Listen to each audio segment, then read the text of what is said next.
Jai Shri Krishna, Jai Shri Ram, Jai Shri Lakshmi Narasimha. So today I would like to talk to you about the evil baby.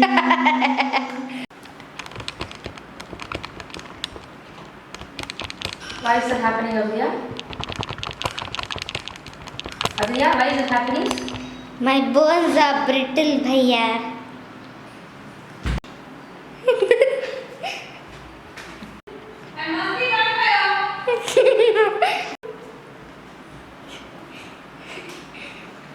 Jai Shri Krishna, Jai Shri Ram, Jai Shri Lakshmi Narasimha. So today I would like to talk about the skeletal system and especially the bones in them. So we have bones, cartilage and joints in the skeletal system, and today the topic is going to be about the bones.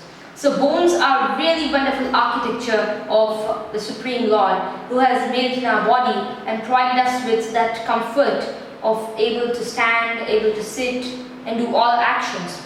So let us explore this wonderful world of bones, and today is going to be just an introduction to these bones and also just an overview on the different types of bones, the classification of the bones. So the actual videos of each bone I shall try to make it in the future. So let's begin with the classification. In the skeletal system we have three parts: the bones, cartilage and joints. So this is one of the basic information that's very necessary. And over here we have the skull, the vertebral column, and so basically in the skeletal system we have the axial skeleton and the appendicular skeletal system. The axial skeletal system is basically the main parts of the body that includes the skull, the vertebrae. So these two portions are very, very important, and they actually form the main parts and the most vital portions. And the appendicular skeleton is those present on the extremities, that is the hands, the legs and the clavicles and all of the parts of the body, the legs, and all of that is called the appendicular skeleton. And today we are going to explore the different types of bones present in both the axial and appendicular skeletons, and I shall just give an overview of them. I've just drawn a few of them just to support my speech now today. So we should begin with the skull. It's a very important part of the bones. Okay, first let's start with the use of bones. So why are bones needed? They actually give a frame to our body and act as a biochemical lever with the bone. The bones and the muscles together form the biochemical lever for us to move our hands, to do everything. The muscles give the pull and the bones are the biochemical levers. So this is a very important portion. And the next thing is that bones actually have a lot of minerals. So whenever the body has very less minerals circulating, the body removes the minerals from the bones and passes it on to the blood, the circulation and different fluids in the body. And when the minerals in the bones become less, then the body provides the minerals through blood supply. So this is the way we balance it through the bones. So the mineral supply is balanced through the bones mainly, and we have a lot of minerals inside the bones. And the third thing is bone actually contains a bone marrows in empty spaces within the bones. So this portion is especially very important because it has a lot of nutrients, and when there's nutrient imbalance in the body actually compensates it with the bones and also brings a lot of nutrition and stores it inside the bone marrow. So this is a very important portion. And now we shall see the skull. It is a part of the axial skeleton. The modern scientists have divided the skeleton into two parts, axial and appendicular. And the axial skeleton is basically the temporal, parietal. So we have two parts in the axial skeleton of the skull, paired and unpaired. So paired bones are basically joint. Not exactly permanent, they're permanently joined, and they are completely paired with the other bones, the whole skull. Unpaired bones are those which are not completely paired and they are separated, though they are part of the skull. So here we should see the paired bones: temporal, parietal, maxilla, lacrimal, palatine, zygomatic, nasal, inferior nasal conchae. These are all the bones that are present in the skull, which are paired. Temporal bone is if you have the skull, the lateral view of the skull, there's a bone over there which extends to the base of the skull, to the foramen magnum, which is a large hole down, and that is called the temporal bone. And then we have the parietal bone, bone. It is on the top of our skull over here. This portion is the parietal bone. So two parts of the parietal bone are actually having a suture. It's called the sagittal suture. And then we have the maxilla. Maxilla is the upper jaw, which is also a paired bone. It is connected to the whole skull. So basically the skull is classified in two parts. One is the cranium and the other the mandible. So mandible is generally not regarded as part of the cranium. Cranium means the whole skull without the mandible. So the mandible is the lower jaw. It's an extra bone that's not part of the cranium, but it's a part of the entire skull and is unpaired. So next we have the maxilla, which I talked about now. Lacrimal. Then we have the palatine bone. The palatine bone is under our tongue. Actually, we have a bone over there. That's the palatine bone. And there are various fixtures in this palatine bone. The zygomatic bone is present over here. What you can see over here is the zygomatic bone. We have a zygomatic arch over here also. This is zygomatic arch.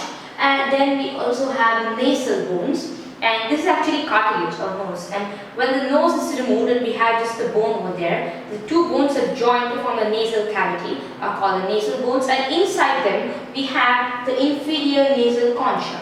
So they are inside. So we call they are a little bit down and they are on the inside. So we call the inferior nasal concha. So now we see the unpaired bones. The frontal bone is actually unpaired, though it looks like it's paired. It's over here. And the occipital bone is opposite, it's just behind, exactly behind. And then it actually has a degree curvature down, and then we have the foramen magnum present in the occipital bone. And next we have the sphenoid bone, which is present at the base of the skull, supporting it. So the sphenoid actually looks like a bag. And I shall make videos on each of these bones and with a drawing, and please forgive me, my drawings are not that accurate. Then we have the ethmoid, the warmer bone. Warmer bone is just close to the nasal Can you please cavity. move a little that side? And the mandible is the unpaired bone of the lower jaw. So the middle ear cavity actually has three bones. They are the smallest bones in the whole of the body, and they are inside the ear. So in the ear we have two parts. The external auditory meatus, first there are the three parts. The pinna, the external auditory meatus, and inside we have the incus, malleus. Oh my god. And inside we have the incus, malleus, and the stapes. These three bones are the smallest bones of the ear. My ear actually tore in the vehicle came. Just joking. Now we're going to see the thoracic cage, which is the second part. Okay, let's start with the vertebral column first. The vertebral column is having 33 vertebrae. Now the vertebral column actually holds the spinal column. Just like the skull is a box for the brain, it provides a lot of protection to the brain. That's one of the most important functions of the bones, to provide a protection and a box for different vital organs. For example, we have the spinal cord, which is a very sensitive and vital organ. So we have the vertebral column surrounding it, and then we also have this brain, which is a very important part, which is also surrounded by the skull. And the skull also hosts the different senses like eyes and nose, mouth, and ears, all of that. And like this, and also the sense of balance. So all of this is hosted inside the skull. And the same way, the vertebral column gives protection to the main organ, that is the spinal cord. And in the same way, the ribs, etc., and the sternum gives support and protection and hold together the heart and other vital organs that are present in the skull. Now we should see the 33 vertebrae. 7 of them are called cervical vertebrae, and they are quite small, as they are supposed to, as they don't hold that much weight. The thoracic vertebrae are a little bit large. The lumbar vertebrae are also very large.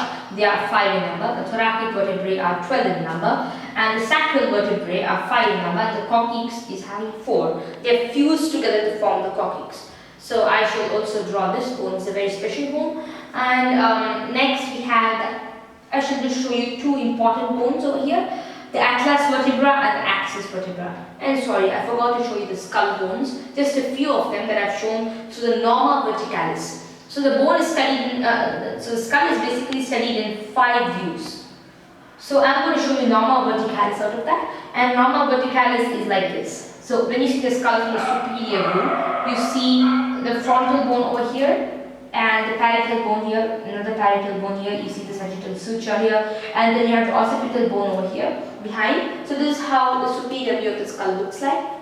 And now we should see the vertebra that we're talking about. I've drawn the two main vertebra. We have a typical vertebra, the seventh cervical vertebra is also a very special one. And a typical vertebra would not be like this. These are awkward and special vertebrae. And I've just drawn the two most important ones of them which hold the skull. The whole weight of the skull is on these two. That's why they call the atlas and the axis vertebrae. The axis is especially very strong, and I shall explain this bone in detail, because it's one of the most important bones, and the reason why people die due to execution is because of these two bones and the fractures of this area called dens. And totally we have 33 vertebrae. Next we should see the thoracic cage. The thoracic cage is having 12 pairs of ribs, that is around 24 ribs. And also the sternum, and the xiphoid process or the xiphy sternum is also present in this part, thoracic cage. And I have just drawn the sternum. And if E is out of order, I know that, I'm not drawing that well, but this is just an overview of how the sternum would look like. And this is called the xiphoid process or the xiphy sternum. And the next thing we'll have here is the appendicular skeleton. Now we saw a few facts about the vertebral column, the skull forming the axial skeleton. Now we shall have two parts of the appendicular skeleton, which are the upper limb skeleton and the lower limb skeleton. The upper limb skeleton ends with the hip and the lower limb skeleton starts with the hip. So the upper limb skeleton is having the clavicle bone. So here we have the clavicle bone like this, over here. And next we have the radius. The radius and the ulna are two bones over here. This starts from here. So we have the radius, we have the humerus over here. Then we have the radius and ulna over here. They join with the scaphoid, etc. bones here, carpal bone. Then they join with the metacarpals over here, and then it leads to a hand. So this is how it forms. So we have the clavicle over here, then the radius, then the humerus, then the radius and the ulna. Humerus is the bone which we have in our arm, and the radius starts from here, radius with the ulna, a pair of bones, something like this. And then we have our hand on top of that, articulated with that. So, so basically articulation is the joint of two bones. When two bones join with each other, they act as known as articulation, and both the bones actually have a fixture over it. And next, the humerus is present over here as we saw. The scapula is on two sides. We have one scapula here and one scapula here. So the scapula is connected to the clavicle. And next we have the 8 carpal bones. So the carpal bones are actually small bones present which actually form the joint between radius, ulna and the whole hand. There are 8 very special small bones, and I should just name them: scaphoid, lunate, triquetral, pisiform, trapezium, and also we have the trapezoid, capitate and hamate. These are the 8 bones present in the hand, and I shall make a detailed video on these bones also. And the metacarpals are basically 5. We have one over here, a metacarpal from here to here, and we have one metacarpal here in this finger. So each finger has a particular metacarpal that is a base for it. What we see on our palm, behind the palm we have the metacarpals. And the metacarpals are very important portions. The back of the palm and the palm are supported by metacarpals. And then we have the 14 phalanges. In the phalanges we have 3 portions: distal phalanx and the middle phalanx, and we also have the proximal phalanx. So the distal phalanx is so the thumb is the only finger that has the distal phalanx and the middle phalanx and the proximal phalanx. Only 2 phalanx. The rest of the fingers have 3 of them: distal, middle, and proximal. So the distal, middle, and proximal are present in the 3 digits of each finger, including the little finger, but the thumb only has 2 of them: the distal and the proximal phalanx. So there are 14 phalanges in total, because we removed one from the thumb, and that became 15 minus 1, 14. So 14 phalanges, 5 metacarpals, 8 carpals, and this much is our upper limb skeleton, and our lower limb skeleton is, okay, just before finishing this one, very interesting point, because I'm doing some research in astrology and I found one very special point in the hands.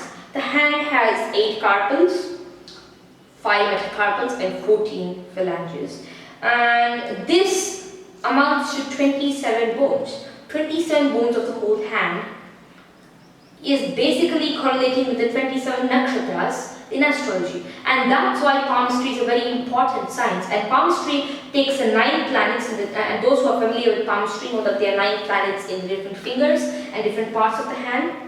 There are 12 signs that are present.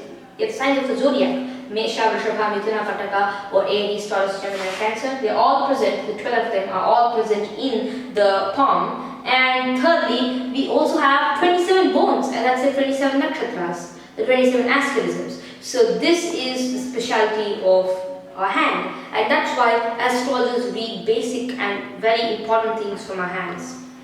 And now we will see the lower limb skeleton, that is the ilium, the ischium, the pubis, the femur, the tibia, the fibula, 8 tarsals, 3 cuneiform bones, 5 metatarsals and 14 phalanges. Let me explain each one of these. The ilium, the ischium and the pubis are all present in the hip, the whole hip, and the pelvis is formed by the ilium, ischium and the pubis. The femur bone is present in the, it actually articulates with these hip bones and finally joins down to the knee. From the hip to the knee, we have the femur bone. And next we have the tibia. The tibia is a very important bone. Tibia and the fibula together join, just like the radius and the ulna are the hands, the tibia and fibula are the legs. So we have them completely down the legs. And then we will have the 8 tarsal bones. The tarsal bones are basically the same ones, what we have as metacarpals in the hand. We have, the way we have carpals in our hands, we have tarsals in our legs. And the way we have metacarpals in our hands supporting the palm, the same way we have metatarsals in the foot supporting the feet.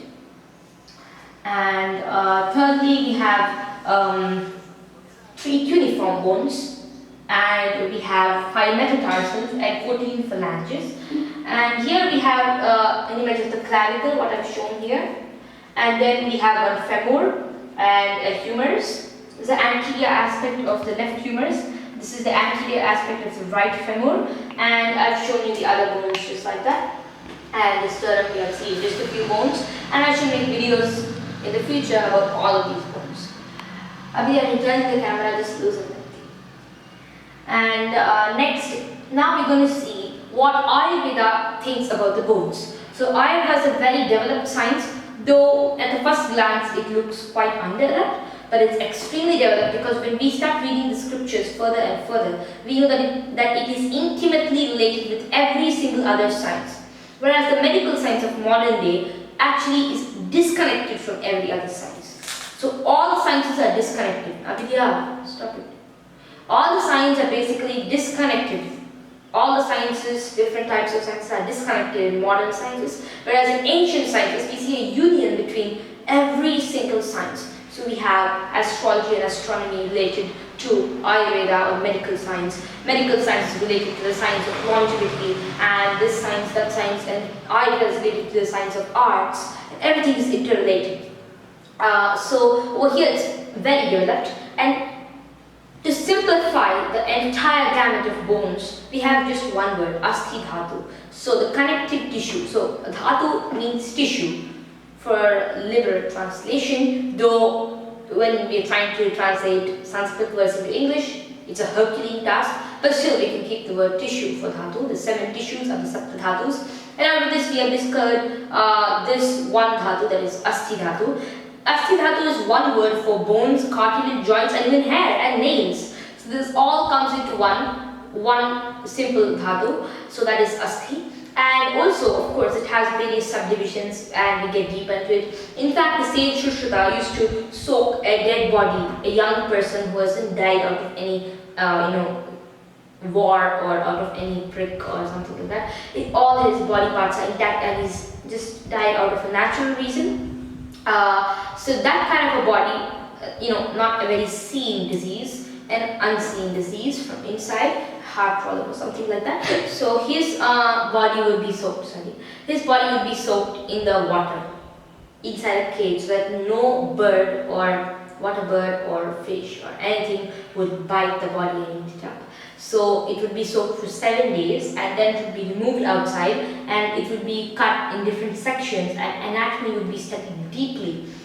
We have English words, hi-fi words for anatomy, but the ancients had beautiful Sanskrit words for the different parts of anatomy. I don't mean that the English anatomy and modern anatomy is too much and is not relevant. It's extremely relevant.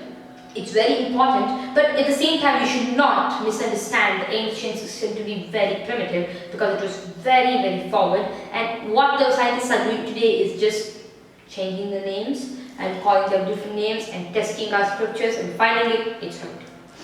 So this is what the beautiful Sanskrit words mean. Sanskrit had a word for everything, and this Ayurveda was the root for all of these different types of sciences, because there are various sciences. We have Varma, we have various other medical sciences. So for this, the basics is the different dhatus, the doshas, the malas, which are all pure, beautiful Sanskrit, and that originated slowly. Every single other medical science and spread to allopathy, this, that, and then they changed the names.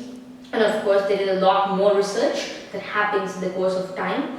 So Asti dhatu is basically the bones, cartilage and joints. So to cure problems related to Asti dhatu, they basically divided Asti dhatu diseases into two parts.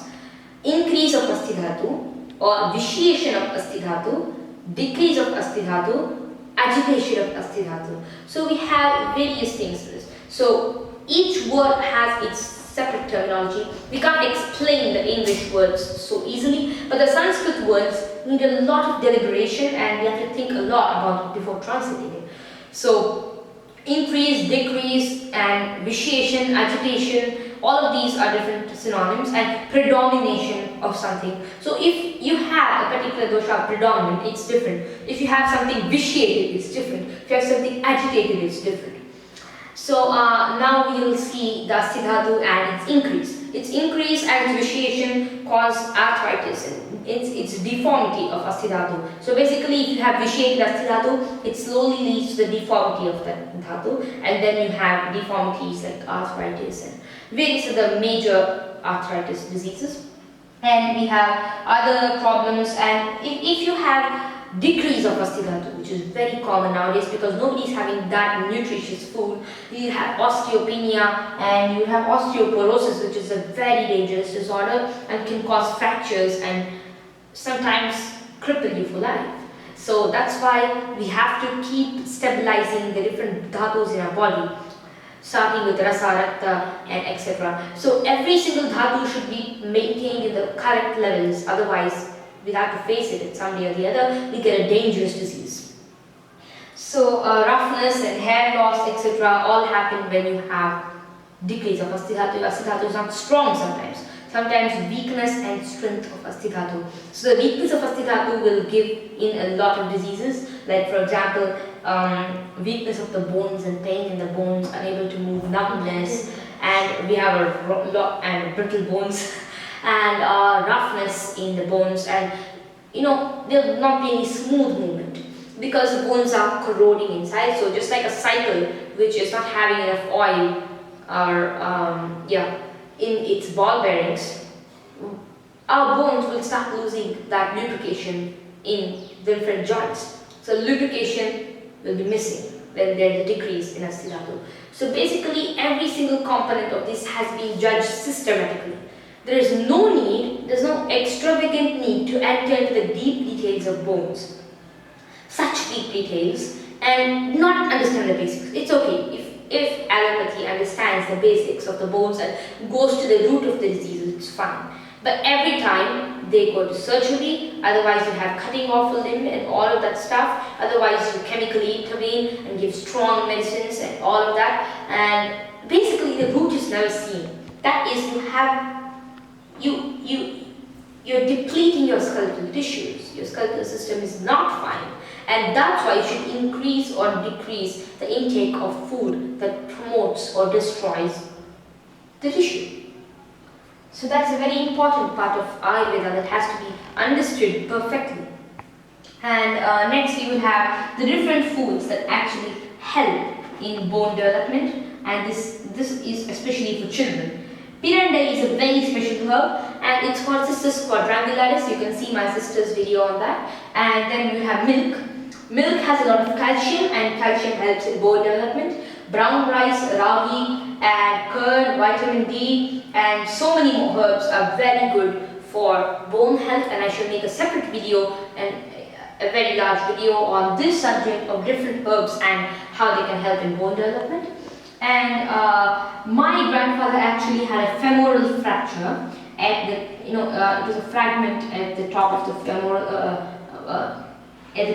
femoral articulation with the hip bones, and over there exactly we had a small hairline cut which was extremely painful, and that was relieved with a gamut of herbs, a lot of herbs, and they were like pirandai, etc. what I showed you now, and various other herbs.